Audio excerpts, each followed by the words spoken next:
लागे कोयली जैसे बोली, लागे बोली अमरैया माँ गूंजे, सुन के दिले दीवाना हो गे ना। तोरी मीठे मीठे बोली ला सुन के रानी मोरे मने हा, ए रानी मोरे मने हा मोहागेना, ए गोरी मोरे मने हा मोहागेना। तोरी मीठे मीठे बोली ला सुन के रानी मोरे मने हा, ए रानी मोरे मने हा मोहागेना, ए रानी मोरे मने हा मोहागेना।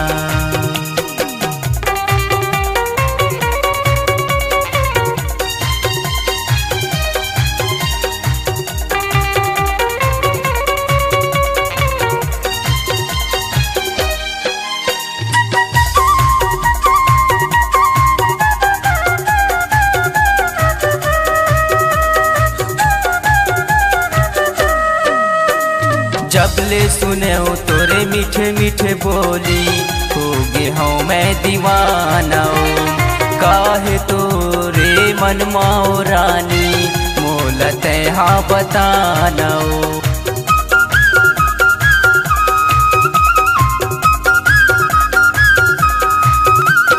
जबले सुने हो तोरे मीठे मीठे बोली, हो गे हूँ मैं दीवाना, काहे तोरे मन माओ रानी मोलते हाँ बताना। तोरे हंसी ठिठोली मीठे लागे तोरे बोली, तोरे हंसी ठिठोली मीठे लागे तोरे बोली, सुन के दिले दीवाना हो गे ना। तोरे मीठे मीठे बोली ला सुन के रानी मोरे मने हा, ए रानी मोरे मने हा मोहागेना, ए गोरी मोरे मने हा मोहागेना। तोरे मीठे मीठे बोली ला सुन के रानी मोरे मने हा, ए रानी मोरे मने हा मोहागेना, ए रानी मोरे मने हा मोहागेना।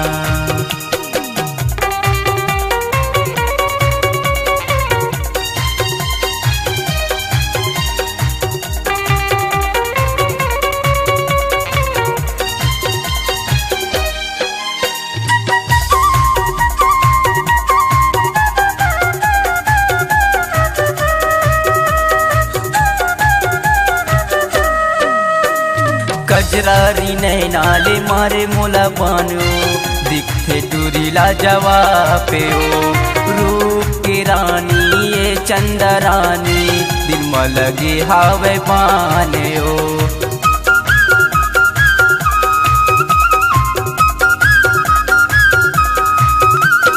कजरारी नैनाले मारे मोला बानो, दिखते टूरीला जवाबे ओ, रूप की रानी ये चंदा रानी, दिल में लगे हावे पाने ओ। कहीं मोर चंदा रानी मीठे लागे तोरे पानी, कहीं मोर चंदा रानी मीठे लागे तोरे पानी, सुन के दिले दीवाना हो गे ना। तोरे मीठे मीठे बोली ला सुन के रानी मोरे मने हा, ए रानी मोरे मने हा मोहागेना, ए गोरी मोरे मने हा मोहागेना।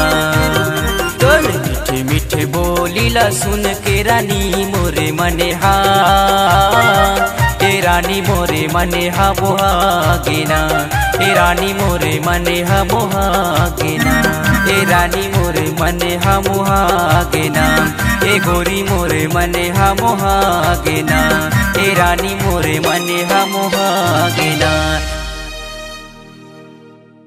छत्तीसगढ़ी सांस्कृतिक लोककला मंच ग्राम ड्राई बाहरा जिला अनूपपुर एमपी की शानदार प्रस्तुति मोला मारे मया की बान, सुर मधुर गायक अजय कुमार, अशोक सिंह कवर, मोती सिंह पोर्ते की बेहतरीन आवाज में। कार्यक्रम हेतु संपर्क करें।